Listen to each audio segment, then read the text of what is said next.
placer nos causa el poder presentar este trabajo a la atención de los estudiantes e investigadores de las doctrinas secretas, obra que está basada en las antiquísimas enseñanzas herméticas.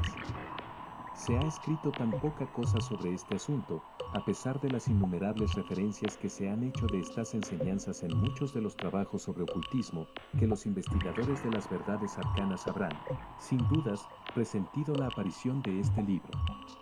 El propósito de este no es la enunciación de una filosofía o doctrina especial, sino más bien el de dar al estudiante una exégesis de la verdad, que le sirva para conciliar los muchos tópicos de los conocimientos ocultos que puede ya haber adquirido, pero que, aparentemente, son contradictorios y paradójicos, lo que a menudo desanima y disgusta al principiante. Nuestro intento no es el de erigir un nuevo templo de sabiduría, sino el de colocar en manos del investigador una clave maestra con la cual pueda abrir las numerosas puertas internas que conducen al templo del misterio. Ningún conocimiento oculto ha sido tan celosamente guardado como los fragmentos de las enseñanzas herméticas, los que han llegado hasta nosotros a través de las centurias transcurridas desde los tiempos del gran fundador Hermes Trismegisto, el elegido de los dioses, quien murió en el antiguo Egipto, cuando la raza actual estaba en su infancia. Contemporáneo de Abraham y, si la leyenda no miente, instructor de aquel venerable sabio, Hermes fue y es el gran sol central del ocultismo, cuyos rayos han iluminado todos los conocimientos que han sido impartidos desde entonces.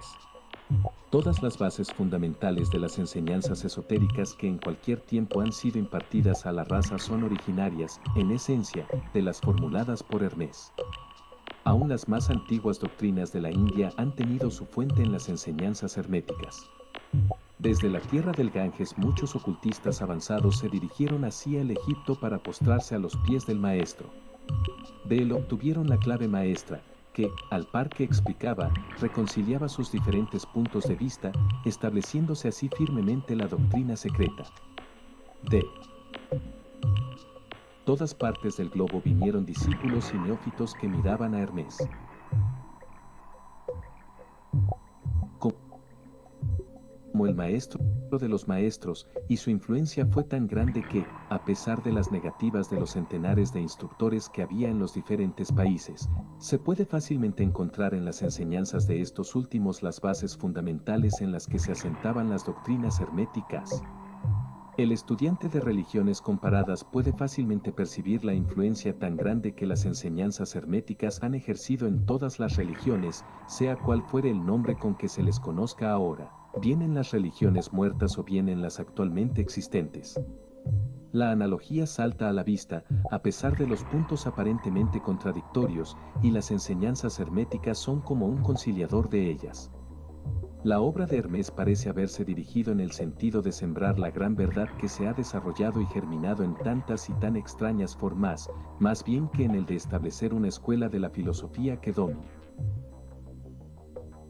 el pensamiento del mundo. Sin embargo, la verdad original enseñada por él ha sido guardada intacta, en su pureza primitiva, por un reducido número de hombres en cada época, los cuales, rehusando gran número de aficionados y de estudiantes poco desarrollados, siguieron el proceder hermético y reservaron su conocimiento para los pocos que estaban prontos para comprenderlo y dominarlo. De los labios a los oídos fue transmitido este conocimiento entre esos pocos. Siempre han existido en cada generación y en los diversos países de la tierra algunos iniciados que cansebaron viva la sagrada llama de las enseñanzas herméticas, y que siempre han deseado emplear sus lámparas para encender las lámparas menores de los del mundo profano, cuando la luz de la verdad languidecía y se anubla vea por su negligencia, o cuando su pabilo se ensuciaba con materias extrañas.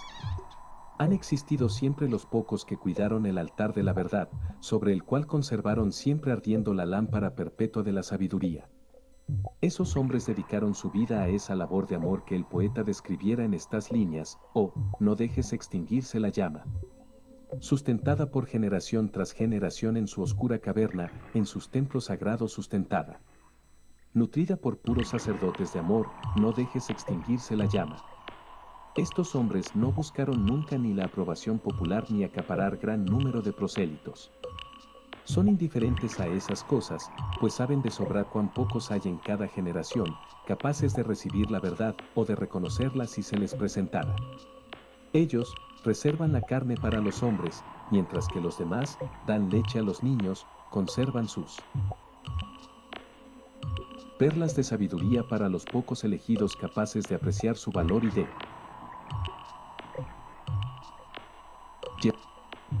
llevarlas en sus coronas, en vez de echárselas a los cerdos que las mancilarían y pisotearían en el cieno de sus chiqueros. Mas estos hombres no han olvidado aún los preceptos de Hermes respecto a la transmisión de estas enseñanzas a los que estén preparados para recibirlas, acerca de lo cual dice el Kybalión: donde quiera que estén las huellas del maestro, allí, los oídos del que está pronto para recibir sus enseñanzas se abren de par en par. Y además, cuando el oído es capaz de oír, entonces vienen los labios que han de llenarlos con sabiduría. Pero su actitud habitual ha estado siempre estrictamente de acuerdo con otro aforismo, de El Kybalión también, que dice que los labios de la sabiduría permanecen cerrados, excepto para el oído capaz de comprender. Y esos oídos incapaces de comprender son los que han criticado esta actitud de los hermetistas y los que se han lamentado públicamente de que aquellos no hayan expresado nunca claramente el verdadero espíritu de sus enseñanzas, sin reservas ni reticencias.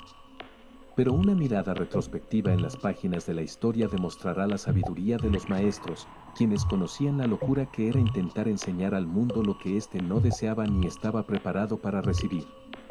Los hermetistas nunca han deseado ser mártires, sino que, por el contrario, han permanecido retirados, silenciosos y sonrientes ante los esfuerzos de algunos que se imaginaban, en su ardiente entusiasmo, que podían forzar a una raza de bárbaros a admitir verdades que solo pueden comprender los que han avanzado mucho en el sendero.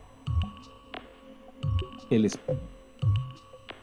espíritu de persecución no ha muerto aún en la tierra.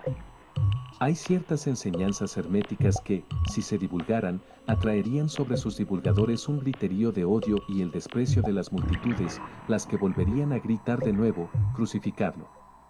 Crucificadlo. En esta obrita hemos tratado de daros una idea de las enseñanzas fundamentales del Kybalión, indicando todo cuanto se refiere a los principios actuales, dejándoos el trabajo de estudiarlos, más bien que el de tratarlos nosotros mismos en detalle.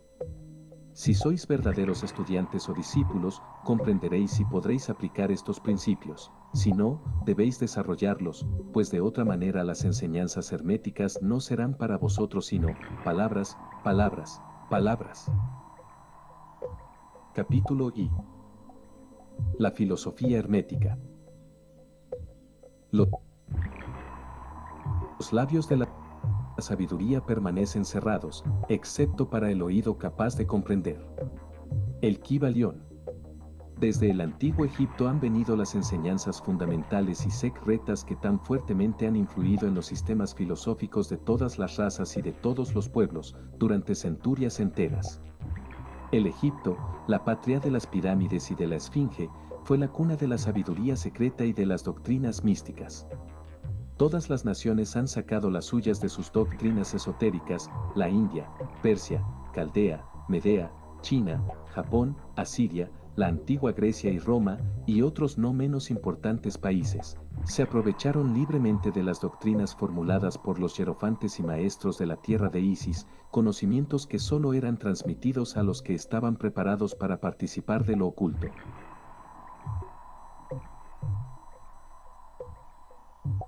Fue también en el antiguo Egipto donde vivieron los tan grandes adeptos y maestros que nadie después ha sobrepasado, y que rara vez han sido igualados en las centurias que han transcurrido desde los tiempos del gran Hermes. El Egipto fue la residencia de la gran logia de las fraternidades místicas. Por las puertas de su templo entraron todos los neófitos que, convertidos más tarde en adeptos, hierofantes y maestros, se repartieron por todas partes, llevando consigo el precioso conocimiento que poseían y deseando hacer partícipe de él a todo aquel que estuviera preparado para recibirlo. Ningún estudiante de ocultismo puede dejar de reconocer la gran deuda que tiene contraída con aquellos venerables maestros de Egipto. Pero entre esos grandes maestros existió uno al que los demás proclamaron el maestro de los maestros. Este hombre, si es que puede llamarse hombre a un ser semejante, vivió en Egipto en la más remota antigüedad. Y fue reconocido bajo el nombre de Hermes Trismegisto.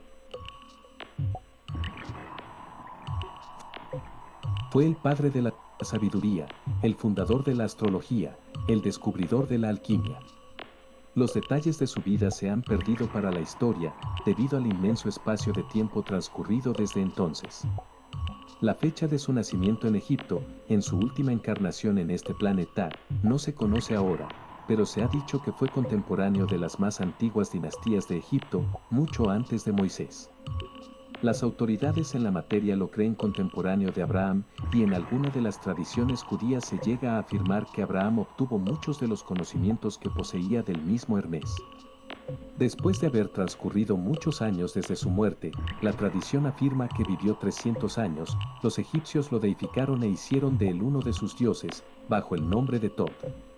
Años después los griegos hicieron también de él otro de sus dioses y lo llamaron Hermes, el dios de la sabiduría. Tanto los griegos como los egipcios reverenciaron su memoria durante centurias enteras, denominándole el inspirado de los dioses, y añadiéndole su antiguo nombre, Trismegisto, que significa 3 veces grande. Todos estos antiguos países lo adoraron, y su nombre era sinónimo de fuente de sabiduría. Aún en nuestros días usamos el término hermético en el sentido de secreto, reservado, etc., y esto es debido a que los hermetistas habían siempre observado rigurosamente el secreto de sus enseñanzas. Si bien entonces no se conocía aquello de no echar perlas a los cerdos, ellos siguieron su norma de conducta especial que les indicaba dar leche a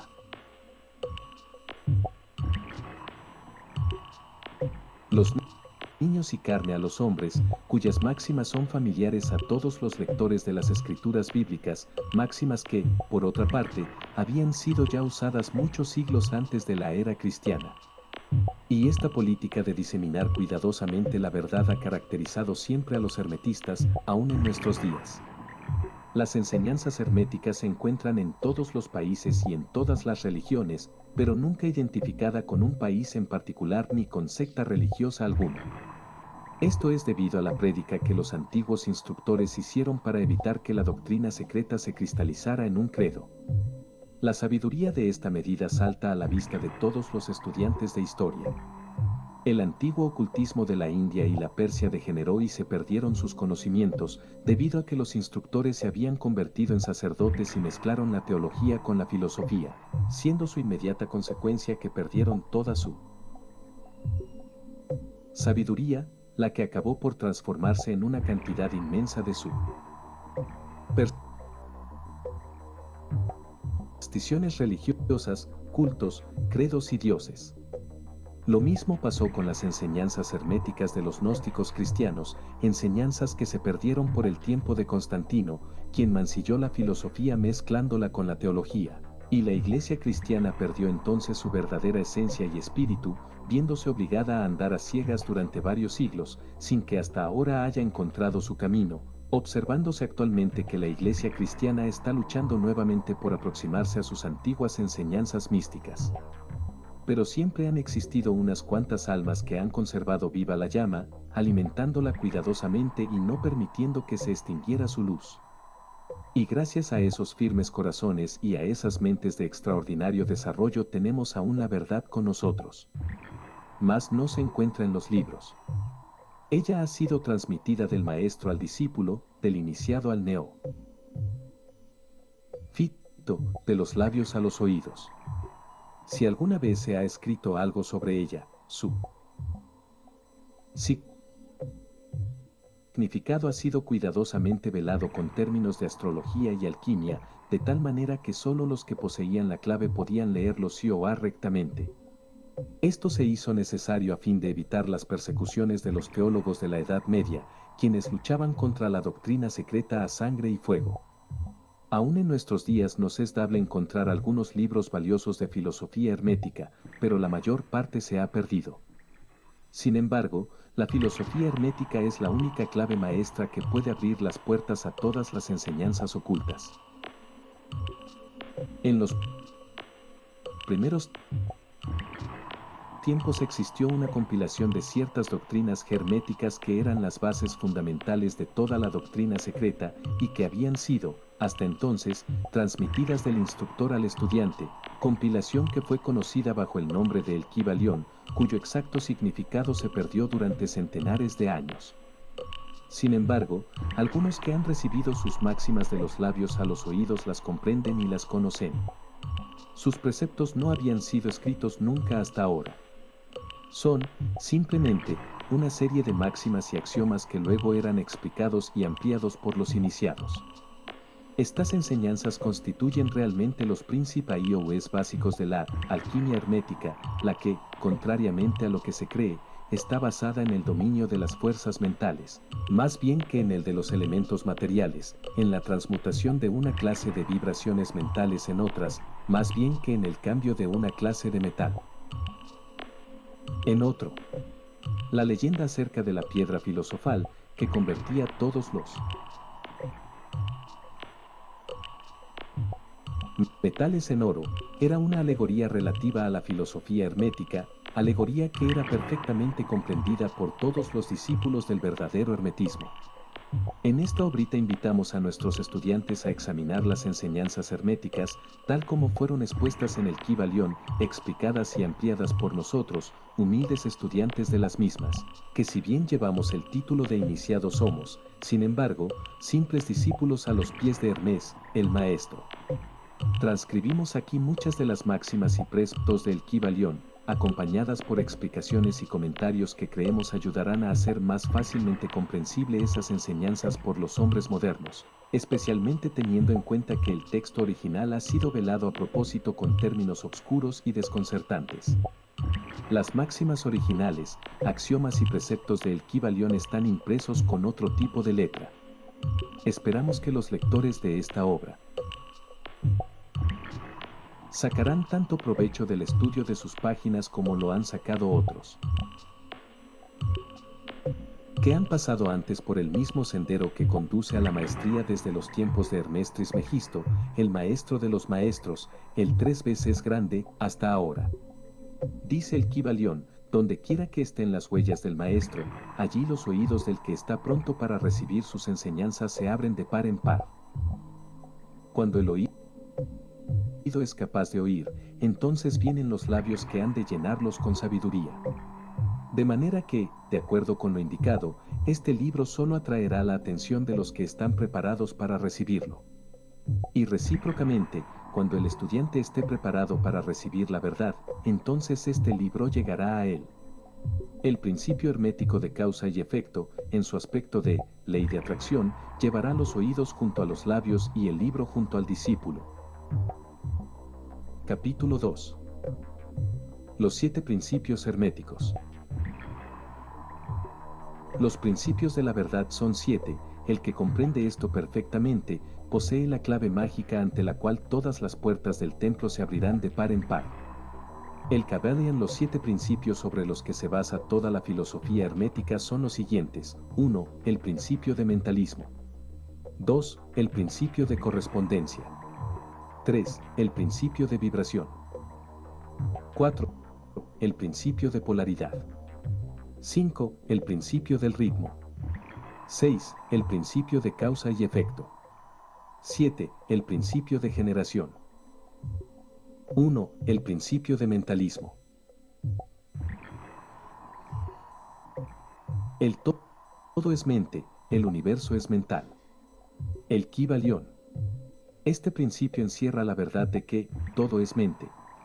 Explica que el todo, que es la realidad sustancial que se oculta detrás de todas las manifestaciones y apariencias que conocemos bajo los nombres de universo material, fenómenos de la vida, materia, energía, etc.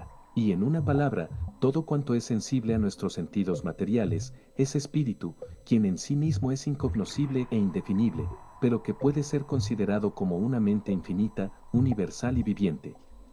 Explica también que todo el mundo fenomenal o universo es una creación mental del todo en cuya mente vivimos, nos movemos y tenemos nuestro ser.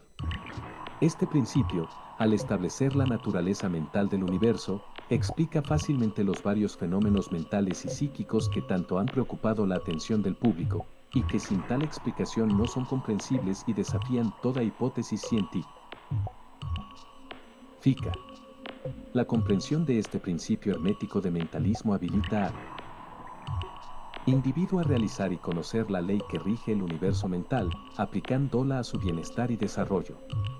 El estudiante de la filosofía hermética puede emplear conscientemente las grandes leyes mentales, en vez de usarlas por casualidad o ser usado por ellas.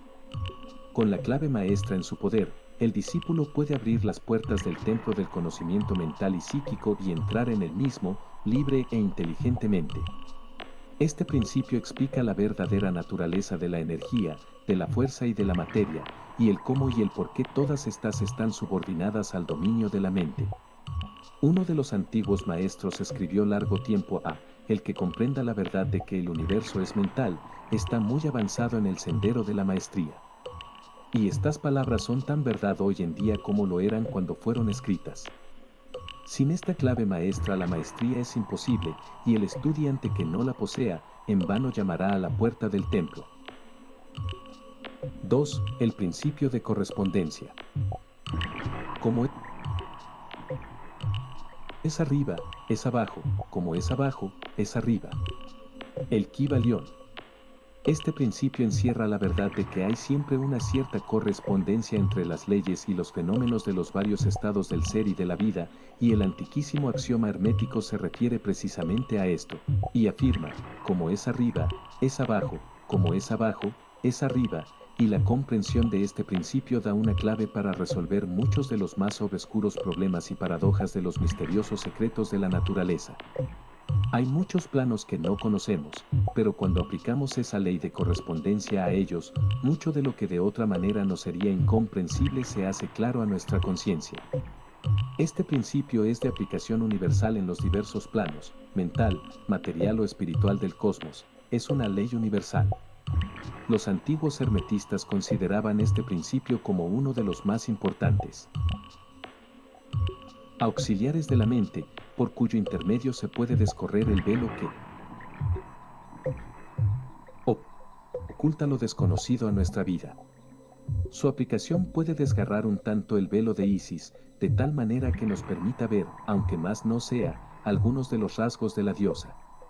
De igual manera que el comprender los principios de la geometría habilita al hombre para medir el diámetro, órbita y movimiento de las más lejanas estrellas, mientras permanece sentado en su observatorio. Así también el conocimiento del principio de correspondencia habilita al hombre a razonar inteligentemente de lo conocido o lo desconocido. Estudiando la mónada se llega a comprender al arcángel.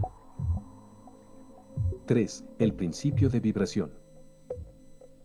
Nada está inmóvil, todo se mueve, todo vibra. El Kybalión. Este principio encierra la verdad de que todo está en movimiento, de que nada permanece inmóvil, cosas ambas que confirma por su parte la ciencia moderna, y cada nuevo descubrimiento lo verifica y comprueba. Y, a pesar de todo, este principio hermético fue enunciado cientos de años por los maestros del antiguo Egipto. Este principio explica las diferencias entre las diversas manifestaciones de la materia, de la fuerza, de la mente y aún del mismo espíritu, las que no son sino el resultado de los varios estados vibratorios. Desde el todo, que es puro espíritu, hasta la más grosera forma de materia, todo está en vibración. Cuanto más alta es esta, tanto más elevada es su posición en la escala. La vibración del espíritu es de una intensidad infinita, tanto que prácticamente puede considerarse como si estuviera en reposo, de igual manera que una rueda que gira rapidísimamente parece que está sin movimiento. Y en el otro extremo de la escala hay formas de materia densísima, cuya vibración es tan débil que parece también estar en reposo. Entre ambos polos hay millones de grados de intensidad vibratoria. Desde el corpúsculo y el electrón, desde el átomo y la molécula hasta el astro y los universos, todo está en vibración. Y esto es igualmente cierto en lo que respecta a los estados o planos de la energía o fuerza, la que no es más que un determinado estado vibratorio, y a los planos mentales y espirituales. Una perfecta comprensión de este principio habilita al estudiante hermético a controlar sus propias vibraciones mentales, así como las de los demás. Los maestros también emplean este principio para conquistar los fenómenos naturales.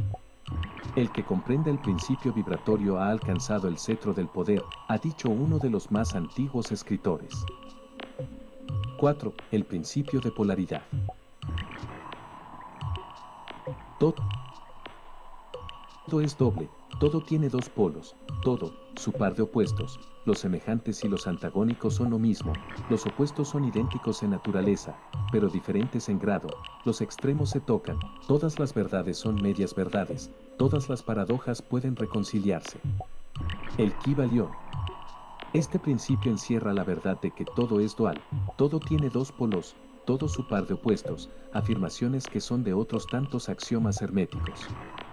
Explica y dilucida las antiguas paradojas que han dejado perplejos a tantísimos investigadores y que literalmente decían, la tesis y la antítesis son idénticas en naturaleza, difiriendo solo en grado. Los opuestos son idénticos en realidad, diferenciándose en su gradación. Los pares de opuestos pueden conciliarse, los extremos se tocan, todo es y no es al mismo tiempo, toda verdad no es sino media verdad. Toda verdad es medio falsa, etc. Este principio explica que en cada cosa hay dos polos, dos aspectos, y que los opuestos no son, en realidad, sino los dos extremos de la misma cosa, consistiendo la diferencia, simplemente, en diversos grados entre ambos. El calor y el frío, aunque opuestos, son realmente la misma cosa, consistiendo la diferencia, simplemente, en diversos grados de aquella.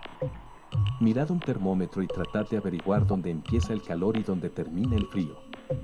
No hay nada que sea calor absoluto en realidad, indicando simplemente ambos términos, frío y calor, diversos grados de la misma cosa, y que ésta se manifiesta en esos opuestos no es más que los polos de eso que se llama calor, o sea la manifestación del principio de polaridad que nos ocupa. El mismo principio se manifiesta en la luz y la oscuridad, las que, en resumen, no son sino la misma cosa, siendo ocasionada la diferencia por la diversidad de grado entre los dos polos del fenómeno. ¿Dónde termina la oscuridad y dónde empieza la luz? ¿Cuál es la diferencia entre grande y pequeño? ¿Cuál entre duro y blando? ¿Cuál entre duro y blando? ¿Cuál entre blanco y negro? ¿Cuál entre alto y bajo? ¿Cuál entre positivo y negativo? El principio de polaridad explica esta paradoja. El mismo principio opera de idéntica manera en el plano mental.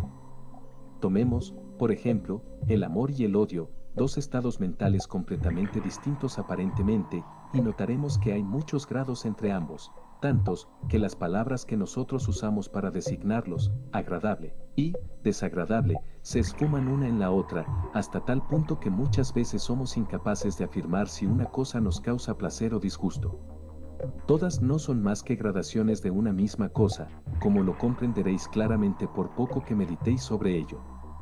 Y aún más que esto, es posible cambiar o transmutar las vibraciones de odio por vibraciones de amor en la propia mente y en la mente de los demás, lo que es considerado como lo más importante por los hermetistas. Muchos de los que leéis estas páginas habréis tenido experiencias en vosotros mismos y en los demás de la rápida e involuntaria transición del amor en odio y recíprocamente.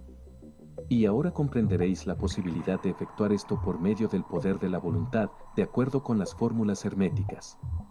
El bien y el mal no son sino los polos de una misma y sola cosa, y el hermetista comprende y conoce perfectamente el arte de transmutar el mal en el bien aplicando inteligentemente el principio de polaridad. En una palabra, el arte de polarizar se convierte en una fase de la alquimia mental, conocida y practicada por los antiguos y modernos maestros herméticos. La perfecta comprensión de este principio capacita para cambiar la propia polaridad, así como la de los demás, si uno se toma el tiempo y estudia lo necesario para dominar este arte.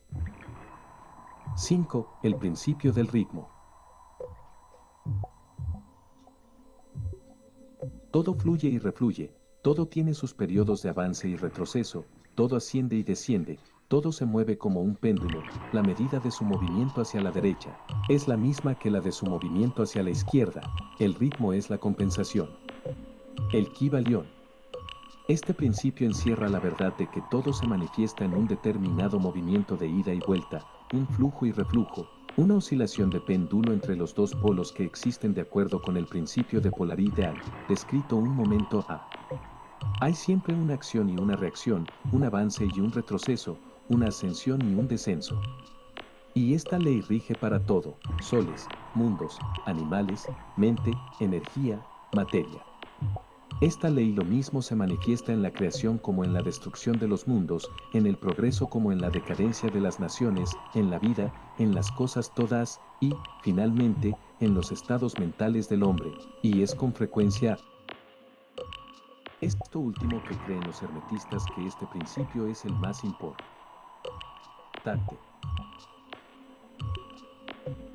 Los hermetistas han descubierto este principio, encontrándolo de aplicación universal, y han asimismo descubierto ciertos métodos para escapar a sus efectos, mediante el empleo de las fórmulas y métodos apropiados.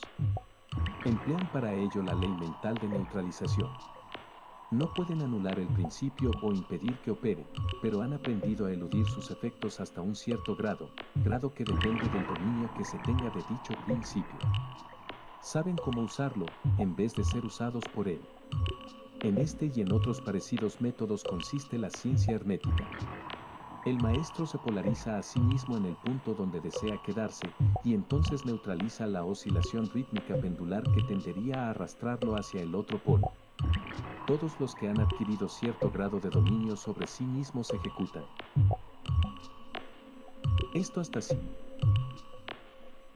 cierto punto, consciente o inconscientemente, pero el maestro lo efectúa conscientemente, y por el solo poder de su voluntad alcanza un grado tal de estabilidad y firmeza mental casi imposible de concebir por esa inmensa muchedumbre que va y viene en un continuado movimiento ondulatorio, impulsada por ese principio de ritmo.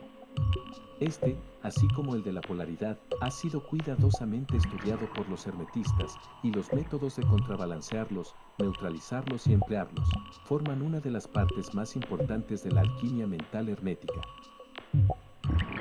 6. El principio de causa y efecto. Toda causa tiene su efecto, todo efecto tiene su causa, todo sucede de acuerdo a la ley. La suerte no es más que el nombre que se le da a la ley no reconocida. Hay muchos planos de casualidad, pero nada escapa a la ley. El Kybalión. Este principio encierra la verdad de que todo efecto tiene su causa y toda causa su efecto. Afirma que nada ocurre casualmente y que todo ocurre conforme a la ley. La suerte es una palabra vana, y si bien existen muchos planos de causas y efectos, dominando los superiores a los inferiores, aún así ninguno escapa totalmente a la ley. Los hermetistas conocen los medios y los métodos por los cuales se puede ascender más allá del plano ordinario de causas y efectos hasta cierto grado, y alcanzando mentalmente el plano superior se convierten en causas en vez de efectos. Las muchedumbres se dejan llevar, arrastradas por el medio ambiente que las envuelve o por los deseos y voluntades de los demás, si estos son superiores a las de ellas. La herencia, las sugestiones y otras múltiples causas externas las empujan como autómatas en el gran escenario de la vida. Pero los maestros, habiendo alcanzado el plano superior, dominan sus modalidades, sus caracteres, sus cualidades y poderes, así como el medio ambiente que los rodea, convirtiéndose de esta manera en dirigentes, en vez de ser los dirigidos. Ayudan a las masas y a los individuos a divertirse en el juego de la vida, en vez de ser ellos los jugadores o los autómatas movidos por ajenas voluntades. Utilizan el principio, en vez de ser sus instrumentos. Los maestros obedecen a la causalidad de los planos superiores en que se encuentran, pero prestan su colaboración para regular y regir en su propio plano. En lo dicho está condensado un valiosísimo conocimiento hermético, que el que sea capaz de leer entre líneas lo descubra, es nuestro deseo. 7. El principio de generación. La Generación existe por doquier, todo tiene su principio masculino y femenino, la generación se manifiesta en todos los planos. El Kybalión. Este principio encierra la verdad de que la generación se manifiesta en todo, estando siempre en acción los principios masculino y femenino. Esto es verdad, no solamente en el plano físico, sino también en el mental y en el espiritual. En el mundo físico este principio se manifiesta como sexo, y en los planos superiores toma formas más elevadas, pero el principio subsiste siempre el mismo. Ninguna creación física, mental o espiritual es posible sin este principio. La comprensión del mismo ilumina muchos de los problemas que tanto han confundido la mente de los hombres. Este principio creador obra siempre en el sentido de generar, regenerar y crear. Cada ser contiene en sí mismo los dos elementos de este principio. Si deseáis conocer la filosofía de la creación, generación y regeneración mental y espiritual, debéis estudiar este principio hermético, pues él contiene la solución de muchos de los misterios de la vida. Os advertimos que este principio nada tiene que ver con las perniciosas y degradantes teorías, enseñanzas y prácticas que se anuncian con llamativos títulos, las que no son más que una prostitución del gran principio natural de generación. Tales teorías y prácticas no son más que la resurrección de las antiguas doctrinas fálicas que solo pueden producir la ruina de la mente, del alma y del cuerpo. Y la filosofía hermética siempre ha alcanzado su verbo de protesta contra esas licencias y perversiones de los principios naturales. Si lo que deseáis son tales enseñanzas, debéis irlas a buscar a otra parte, el hermetismo nada contiene sobre ellas. Para el puro todas las cosas son puras, para el ruin todas son ruines.